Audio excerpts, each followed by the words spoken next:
Um, my phone would shut off, but wouldn't turn back on. So we went over to the AT&T store. And couldn't get it ever turn on. So we ended up having to buy a plane to get it replaced. My new phone came in yesterday, but it's an upgrade. It's complete the phone I had, so it doesn't have protective case on it, and it doesn't have the glass protector on it yet. And so I didn't want to take. I have bad cases of dropsies, so I didn't want to take a chance on bringing it and dropping it and cracking the glass right off the bat. Anyway, so I didn't bring my phone today. That's a good thing though, because the sermon is really, really. Really get to the point. It's not the shortest one I've ever done, but it's pretty close. If it goes 10 minutes, I was talking really, really slow. Okay, so let's go ahead and get started. I've already hit the recording button. So yeah, this week is love. We talked about week 1 was hope, week 2 was peace, last week was joy, and this week is love. And mainly we're learning about the Greek word agape, which is a whole new element. I think I don't think people fully understand just how all encompassing. Why is the thing? I don't know what's going on. It did this last week, too. Yeah, let me stop for a second, pull it back up.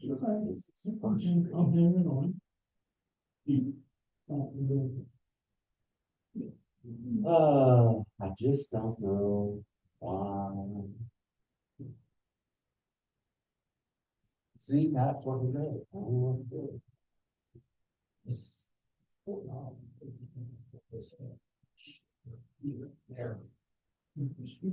There.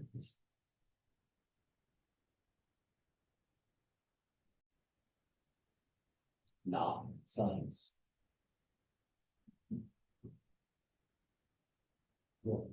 Okay, so how does love arrive in the world through Jesus? So there's 3 words that we know of. The first one in Hebrew is ahava. Say ahava. Ahava. Not ahava. Ahava. No. Ahava. All 3 syllables are surest. And then we have in Aramaic Rachma. And then in Greek we have agape. And that's the one we're going to use. We don't see the others very often. They really don't flow into all encompassing. The others are emotional. Of course, there are 7 different Greek words, love, in its different forms. And of course, the 2 other Greek words that we are aware of that we use a lot is phileo, which is brotherly love, or familial love. That's where we get Philadelphia, the city of brotherly love. And then we have eros, which is erotic. That would be marital love. Make a rock song out of it. Huh? Make a rock song out of it. I have a rock my love for you, baby. Cause there's an agape in my heart. Yeah, we got it. Okay. Anyway, so every week we start off with a video. Yours are video. Can we get the slide into it? So if you've heard of Jesus, you probably know about one of his famous teachings called the Golden Rule. do to others what you would want them to do to you. And this, actually, is a restatement of something else that Jesus said, that the meaning of life is to love God and love your neighbor as yourself. Now, that's really beautiful, but what does he mean exactly by the word love? It's an unclear word in English, because you can love your mom and you can love pizza. And if the word love means the same thing in both of those cases, your mom's gonna feel real bad. So what did Jesus mean in his language? Well, first of all, this love your neighbor phrase is a quotation from the Hebrew scriptures, where the word for love is ahava. However, the language Jesus spoke and taught in from day to day, it was a cousin language of Hebrew, that is Aramaic, in which the word for love is rachma. But then, as Jesus' followers spread his teachings around the world, they translated them into Greek, using the word agape. But here's what's fascinating. The earliest followers of Jesus, who wrote the books of the New Testament in Greek, they didn't learn the meaning of agape by looking it up in ancient dictionaries. Rather, they looked to the teachings of Jesus and the story of his life to redefine their very concept of love. So one time, Jesus was asked about the most important command in the Jewish scriptures. And he first quoted from the ancient prayer in the Torah called the Shema. Love the Lord your God with all of your heart. So love for God is the most important thing. But then Jesus quickly followed up by saying another command from the Torah was also the most important, to love your neighbor as yourself. So which is the most important, loving God or loving your neighbor? Jesus' answer is yes. To ask the question means you don't get his point. For Jesus, they are two sides of the same coin. Your love for God will be expressed by your love for people, and vice versa, they're inseparable. And so this makes it clear that for Jesus, agape love is not primarily a feeling for someone else that happens to you, like our phrase, I fell in love. For Jesus, love is action. It's a choice that you make to seek the well-being of people other than yourself.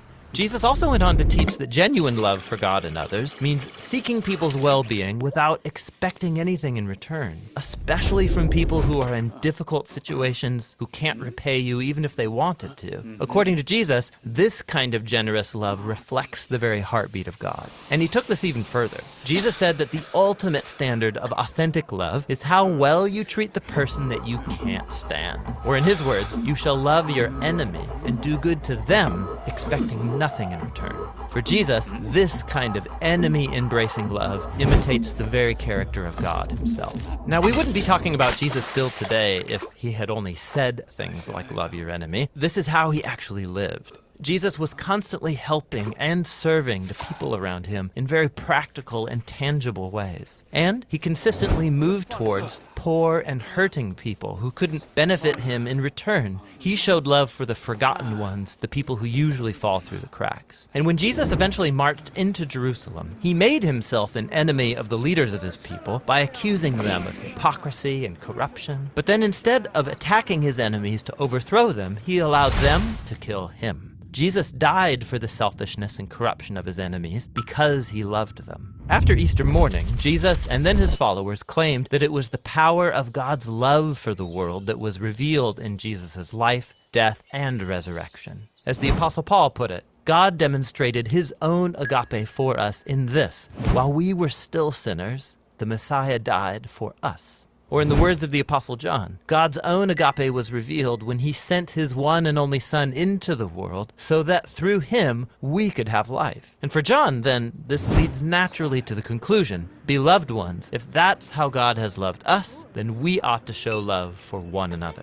So Christian faith involves trusting that at the center of the universe is a being overflowing with love for his world, which means that the purpose of human existence is to receive this love that has come to us in Jesus and then to give it back out to others, creating an ecosystem of others-focused, self-giving love. And that's the New Testament meaning of agape love. Okay. Yeah, okay. So we just put the light back on. Okay, so our first text is going to be from the letter of 1 John chapter 4. But when Jesus arrived, God's love became an embodied reality in our world. The God of the Bible doesn't know express love to Jesus, who is love. As a triune God, Father, Son, and Spirit, he always has been and forever will be others-centered, self-giving, communal being who thinks, feels, and acts with your love. That's what we call omnibenevolence. That's one of those God characteristics. All love, or all good. So verse 16, so we have known and believed the agape that God has for us. God is agape, and those who abide in agape abide in God, and God abides. So, as then in the Gospel of John, chapter 15, as the Father has agape me, so I have agape you. I think it's agape. Anyway, abide in my agape. You keep my commandments, you will abide in my agape, just as I have kept my Father's commandments and abide in his agape. I have said these things to you so that my joy may be in you and your joy may be complete. This is my commandment, that you agape one another as I have agape with you. So no one has greater agape than this, to lay down one's life for one's friend. So taking note of that triune relationship and the theme of living in a Bible, what do you observe? I can't put everybody up, but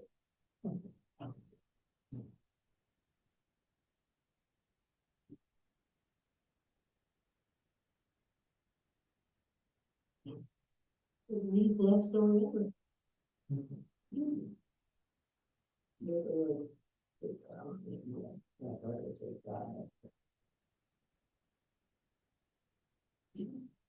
say we're all interconnected. When we think about, he was very specific. The question was very specific about the triune God. So think about the three manifestations of divinity. God the Father as God the Creator.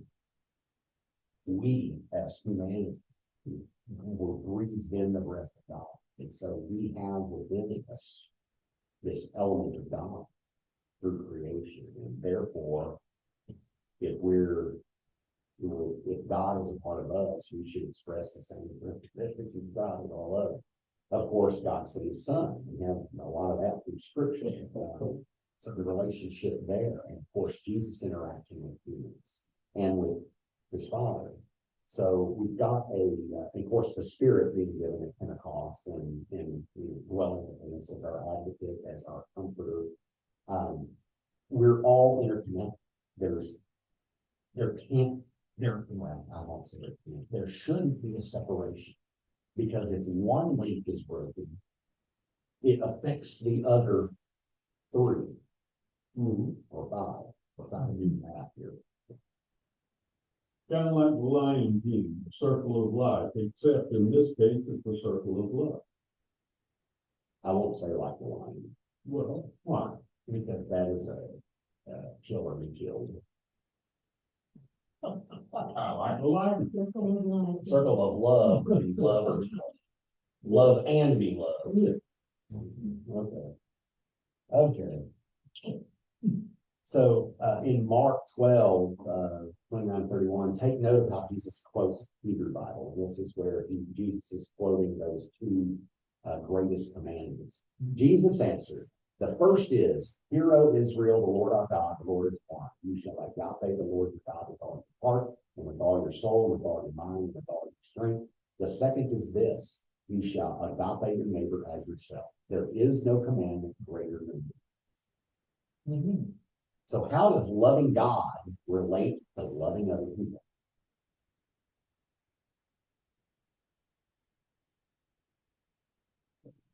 I would normally say, it's a little bit harder nowadays, but I think it's all true, that you look above or around, we are so fragmented in our thinking, worldly thinking, that the spirit of what we feel supersedes what you worldly think, or what I worldly think. In other words, your political, your persnickety views are not a part of our people that we love. Go ahead. I think it's in John 14.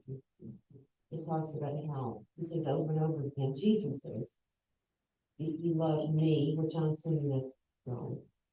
If you love me, then you will follow my teachings, you will do my commandments.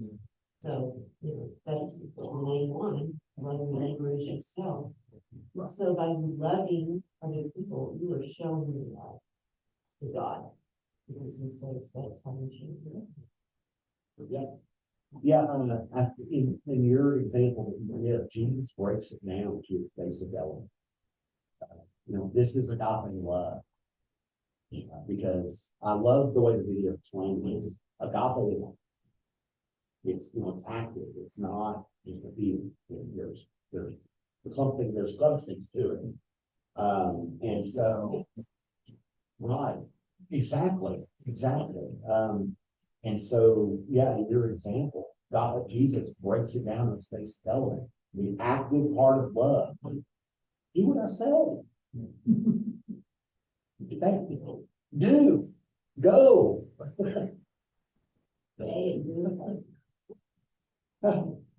It's not, he doesn't say, be. Yeah, great. You're just wrong. No. Why does there have to be a separation between God, the Father, the Son, and the Spirit? You weren't at home, or house church Bible study Tuesday. We briefly talked about it. Of course, I digressed, because, go down rabbit holes. In seminary, I learned these two Greek words, which are very, very similar, but they mean two different, or two independent. When you talk about the Trinity and its relation, in the Godhead, the triune God, one word is homoousis, which means same essence. Then there's homoousis, which means same substance. And they're two different things, because essence is, I'm trying to explain. They're essentially the same. Right. But substance means they are the same. Form, different. But they are. That they are the same. Whereas essence means they're like it.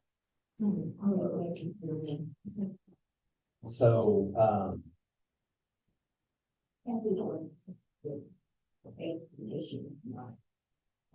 She said, okay, Granny, Gerald is my husband. she didn't say that. She didn't say that. Because I pointed that out. Well, I'm gonna paraphrase that. Oh, yeah. He's a man. A son. A husband. An architect. These are all those things in one. I thought that was what basically. I said, I believe in the Trinity, and I think they're all the same. It's just different manifestations.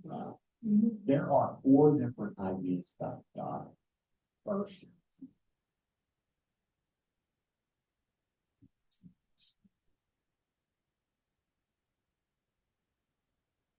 then you've got the bi-union, which is God and Jesus. So, the Spirit is something that. Then you've got the triune, the Trinity, which is what we mostly believe. Then there's also a quadrant, which involves wisdom as the 4th expression, 4th manifestation of divinity, wisdom. And I will say that I am on the fence. Is it Sophia the wisdom? Sophia. Sophia. I am on the fence between Trinitarian and quadrant. Some people interpret wisdom as being split. Yeah, Trinitarian ideas, yeah, they I can see an argument for both. And so I have not made up my complete mind. Right now, I'm pretty thin. Is it correct to say or assume that just pure wisdom doesn't necessarily make the Spirit, because the Spirit doesn't necessarily contain truth. Well, the Spirit, you test truth through the Spirit. There you go. But you can't through wisdom. Well, wisdom is application, Yeah. okay, because you can have knowledge, but if you don't apply it, it's not wise. So, there is a crude understanding of the Trinity. I don't suggest that you use it in any, deep discussions, but to try to explain to somebody the Trinity, water comes in three forms, you know, solid, liquid, and gas. And they're all made of the same stuff, but they manifest in three different things. Now, the reason it's crude is because of the conditions that it's in. That's not, that, and that's where it differs from the triune God. Is because. It can't be liquid and gas exist at the same time. Jesus could be full God and fully human. Correct, correct. And that's why I say be careful when you're talking deep discussions with using that analogy. But to a brainy Christian or a simple discussion, it's actually a pretty good analogy.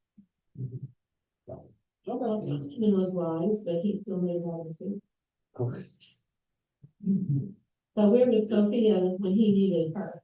Well, She wasn't married yet. he was, you know, Solomon had 300 wives and 700 porcupines.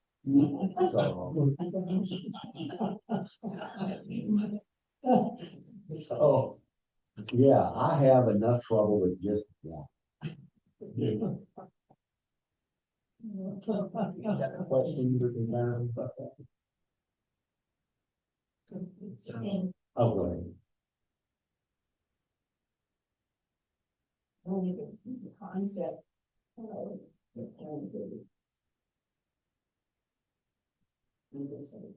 really doesn't matter. It just, it helps us, I think, understand how God can do everything. The same. You know, I mean, just in a way, a simple explanation of what I see. In January, we're gonna get back into Game of Thrones for about a month, and then in spring, we're gonna switch over. I'm gonna do some, I thought about doing a sermon series, but it's better done as a sermon series. The essentials. You know, we talk about, we're a non-creedal movement, but we've got phrases that sure sound creedal. In the essentials, unity; in the non-essentials, liberty; in all things, charity or right. And really, at the base, DOC will say that there are only three essentials. But technically, there are only one, because the other two, depending on what denomination it is, which they might be. And essentials is one of these things where we can all agree as Christians. Well, that essential is Christ is the head of the church. That is the one essential that every Christian denomination can agree. Christ is the head of the church. When it comes to baptism, when it comes to communion, when it comes to Trinity, when it comes to these essentials, we differ, because not everybody believes that baptism is a requirement for salvation. Not everybody practices communion all the time. So is it an act of grace? If it is, why don't you do it all the time? There's questions there, like I said. The other one that is probably as close to unity as we get is Jesus Christ saying, "I am the way, the truth, and the life." But there is one denomination that doesn't necessarily. That would be, well, it doesn't follow that in the Calvinists. They're a Christian denomination, but they believe in a link. That group that's already been chosen, predestination. Therefore, Jesus is the way, the truth, the life. There's no choice. You see what I'm getting at? There's no choice. Jesus has already selected those that are. So that is the one, those two things are pretty much unified. Anyway, but that's what that'll be like 12 weeks. But starting in the spring and carrying on through Easter. Okay.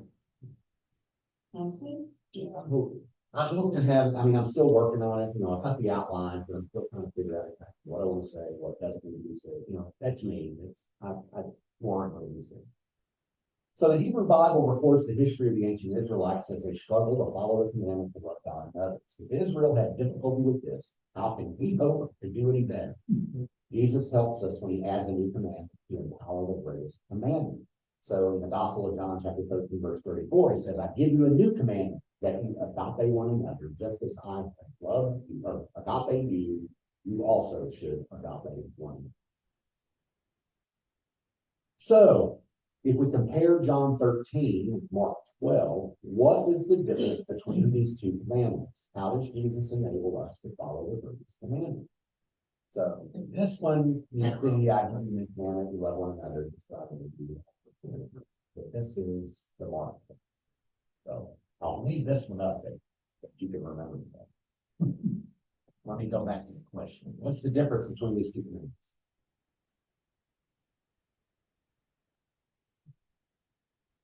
In the Mark one, he is saying that is already written. In the John one, he's saying that he gives a new command, a new interpretation.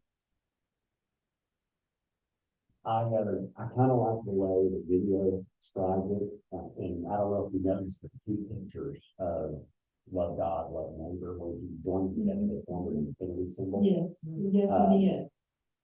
Yeah, one can't exist, one shouldn't exist without the other. They're inseparable.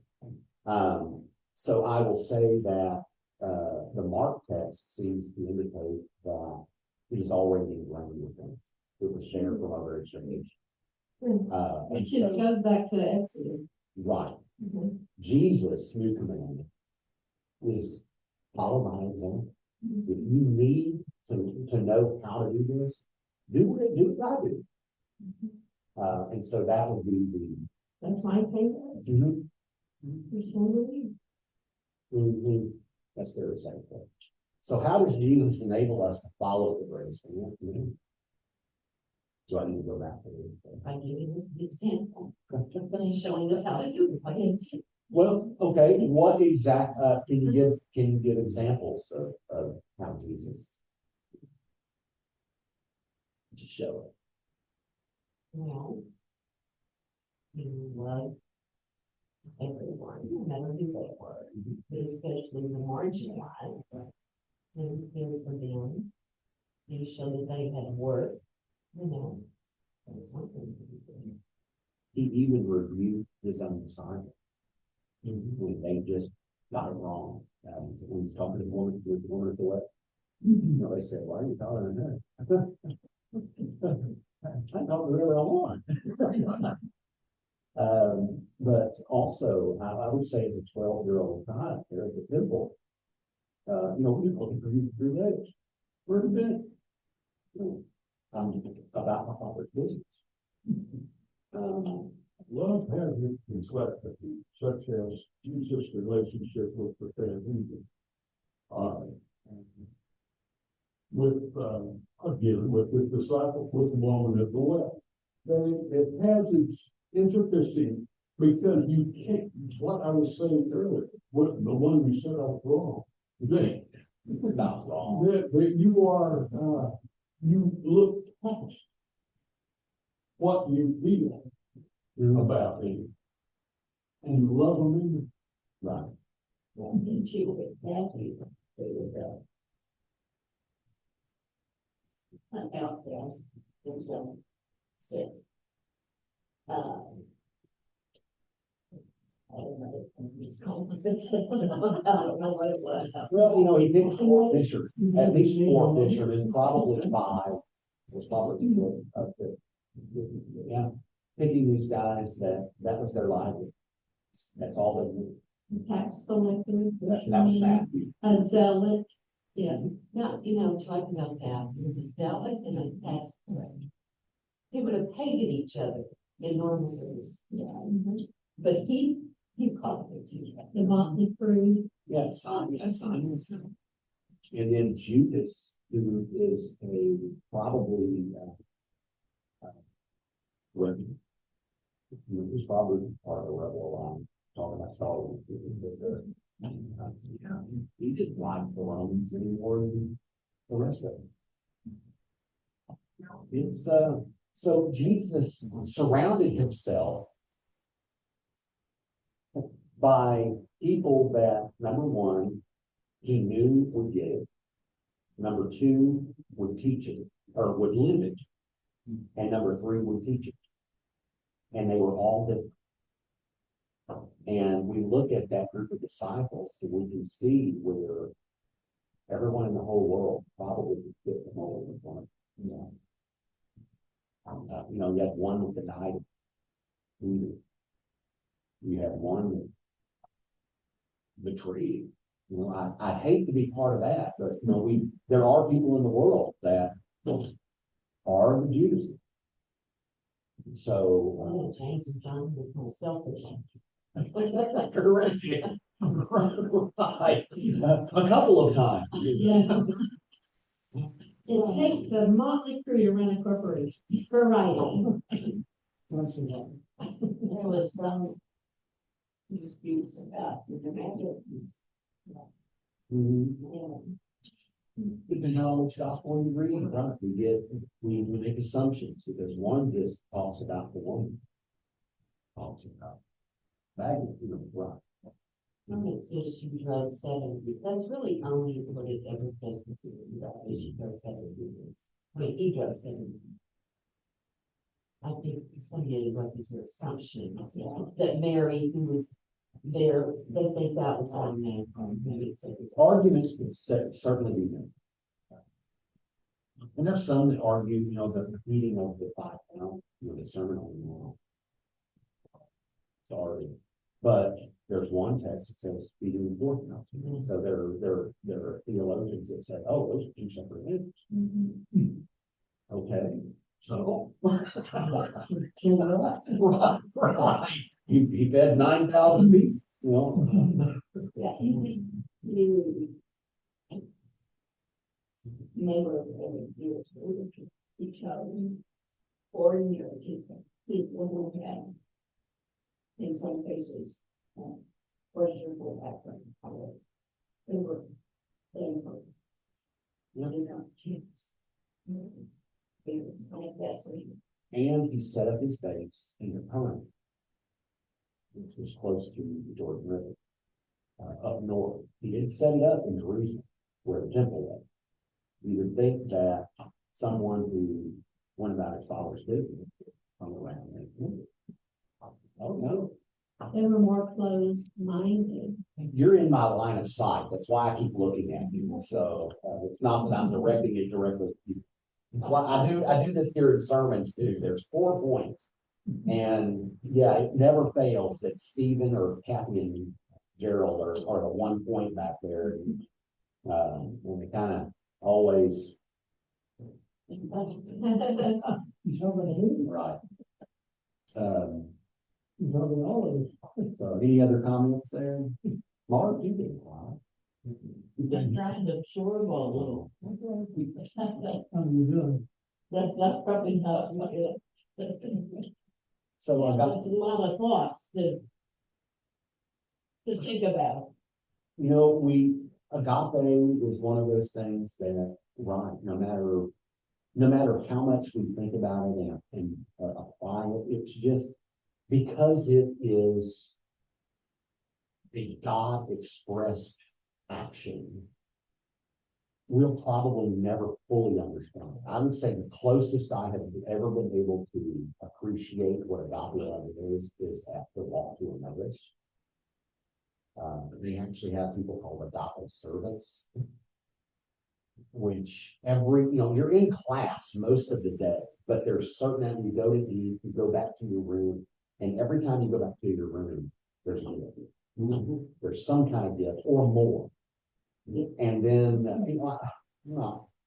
they say you can't really understand it unless you experience it, but as the second to last day and then the last day, you're given letters from people that know you're there, that have been through the experience.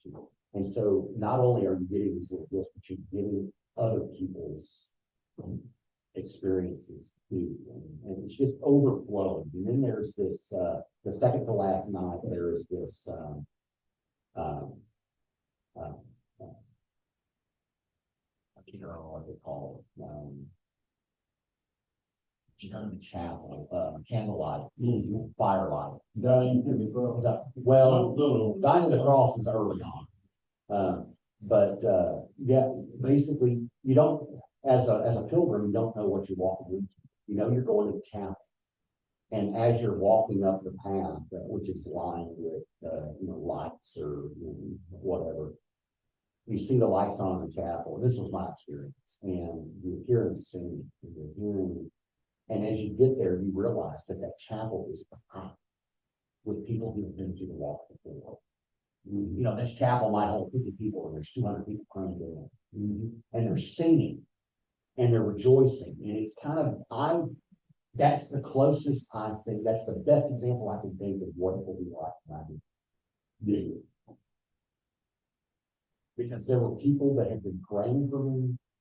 They have a vigil. And you find out later on that there's probably been 20 people praying for you the whole time in a vigil. So anyway, we'll never fully experience agape love until we return. But we can come close. And it's an active love. So anyway, moving on. Agape love's not primarily a feeling that happens to people. This kind of love is a choice to act in ways that offer well-being to others. 1 Corinthians 13:1-3. I speak in the tongues of humans and of angels that do not have agape. I am a noisy gong or a clanging cymbal. And if I have prophetic powers and understand all mysteries and all knowledge, and if I have all faith so as to remove mountains, but do not have agape, if I give away all my possessions, and if I hand over my body so that I may boast, do not have agape, I gain nothing.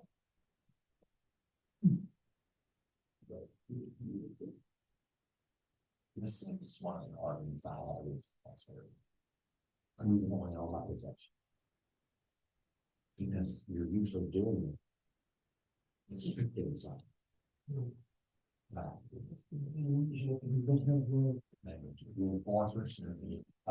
is patient. I don't think we've ever looked at this as agape. This is the words that we use. We all know this text. Agape is calm. Agape is not envious or boastful or arrogant or rude. It does not insist on its own way. It's not irritable. It keeps no record of wrongs. It does not rejoice in wrongdoing, but rejoices in the truth. It bears all things, believes all things, hopes all things, endures all things. So using Paul's definition of love from 1 Corinthians here, chapter 13, consider how Jesus loves us. How is Jesus patient, kind, humble, and selfless toward us?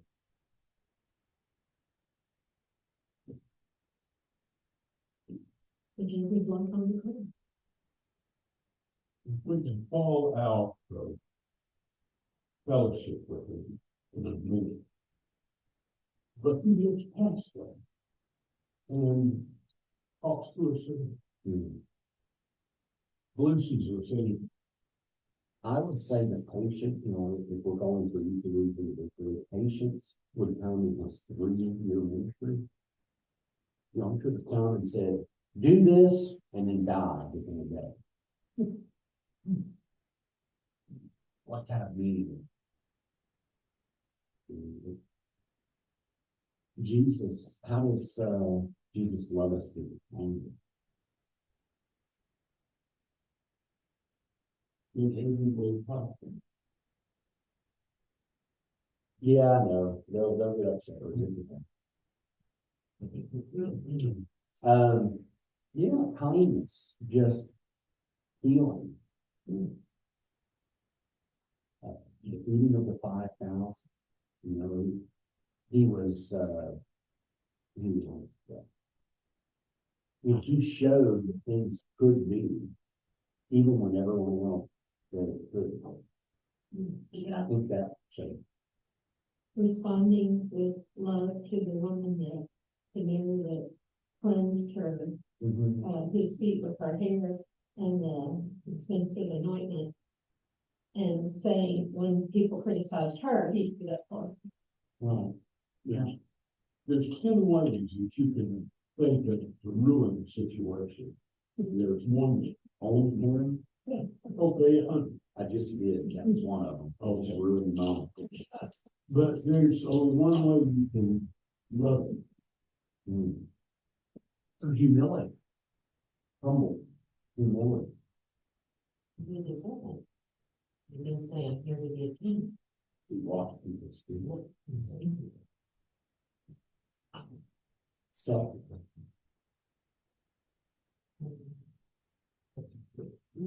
so how does this kind of love challenge more popular modern? As long as we think about it ourselves.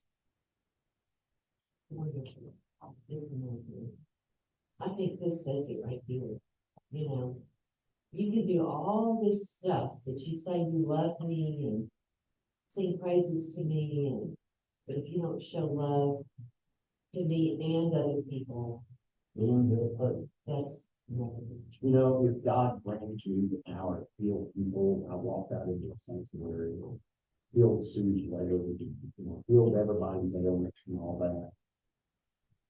What would y'all think? Probably no more than, Oh, no. you know, But you had a special. Right. you're a magician. But what if I let that get to my head? What if it wasn't done in love, it's done for power or recognition, right? You can do anything. But if there's not love behind it, that's where altruism, philanthropy, and things like this, to me, they're wonderful things, but altruism, the difference I see here is altruism is where, correct me if I'm wrong. Altruism would be giving back with nothing, no expectation. It's just being nice. That's probably the closest thing there was. Philanthropy is investing with the possibility that something comes back. But it's not The hope. with the hope, right? It's not guaranteed. expecting. It's not like interest, it's not a loan. It's so, yeah. Did you have anything else? I just like it's not the prosperity gospel. And that's counter to this completely. But do you believe that God blesses the believer? I certainly do. I also believe God blesses unbelief. Yeah. But that doesn't mean that our life is for believers racing. Exactly, exactly, yeah. I mean, God didn't promise things would be. doesn't- In fact, the Apostle Paul dictated that, you're gonna suffer persecution. Well, Jesus even said, you're gonna suffer persecution just by your relationship in him. Did I ever learn that? No, you just went back again. Jesus says that the ultimate standard of authentic love is how well you treat the person you can't stand. Let that settle in, okay? Luke 6:27-31. But I say to you who are listening, agape your enemies. Do good to those who hate you. Bless those who curse you. Pray for those who mistreat you. If anyone strikes you on the cheek, offer the other also. And from anyone who takes away your coat, do not withhold even your shirt. Give to everyone who asks of you. And if anyone takes away what is yours, do not ask for it back again. Do to others as you would have them do. If you love those, or if you agape those who agape you, what credit is that to you? For even sinners agape those who agape them. If you do good to those who do good to you, what credit is that to you? For even sinners do the same. If you lend to those from whom you expect to receive payment, what credit is that to you? Even sinners lend to sinners to receive as much again. Instead, agape your enemies, do good and lend, expecting nothing in return. Your reward will be great, and you will be children of the Most High. For he himself is kind to the ungrateful and the wicked. Be merciful, just as your Father. And this is the sticking point for most people. I mean, really, think, how can that, how can we do that? This is a sticking point. Notice how God shows kindness to ungrateful, dishonest, and violent people. What does this say about God's? Runs after me. Right. Where did you see? God shows mercy regardless of who you are. There's a few humans like that. You're being generous. I think mothers are most like that, in that they, regardless of the worm that you are, that they'll bless you anyway. For the most part, yeah. Yeah, there, when it comes to parent-child relationships, there's certainly, I would say that is more, it's stronger than the marital relationship. But James is a lot like that. But it's also different. She's not like, but I don't believe that. So consider how verse 36 describes God. How do you think love and mercy?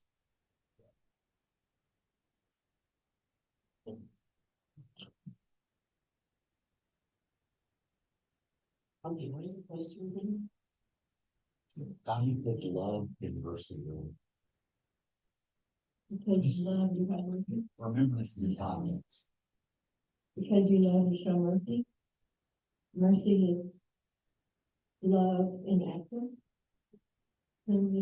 Love is love. Love is in action, but mercy is. Love, right. In Mercy action. is love in action, but it is love in action to human word. Most people pass their faults. Right. People saying too, because God loves us and has mercy and loves through mercy through that. Mhm, Because we have received mercy, mhm. we have to do this. Like remember, Yeah, where the minister comes back and Master, I can't believe you. Can't believe you. Okay, your best. And then he comes out and, for a tenth of what was right. Yeah. Yeah, that involves weeping and gnashing of teeth. So concludes our congregational Sunday school lesson on the 4 words of Advent. Of course, the 5th word will be Christ. But we go through that all the time. So are there any questions about today's lesson or any of the other? Did y'all like this format? I mean, this before? Something y'all want to do again? Well, I think it's far better than you standing up and reading us the lesson. Because it gives us a chance to give you a break and respond. So you just said, we don't want to ever hear Game of Thrones again. No, I think you meant that.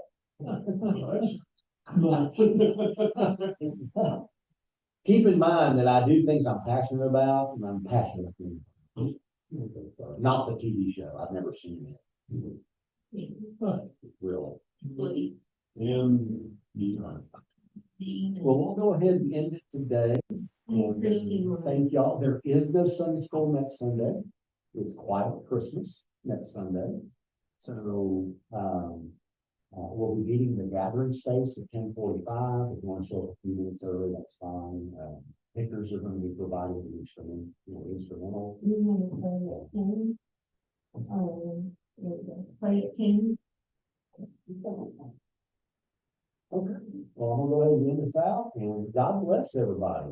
I'm excited today because the sermon is about the Magnificat, the Annunciation. It's one of the shortest sermons I've ever given, but, it doesn't seem that way when I start, because there's 3 points, just like a Baptist ministry. 3 points with 3 subpoints to each point. So, but I go through them briefly, but they're pretty self-explanatory. Because Mary is the example of discipleship. And that's kind of what I preach. Even though I don't say it. Mary is the example of this. The Spirit told her it was gonna happen, and she said, bring him.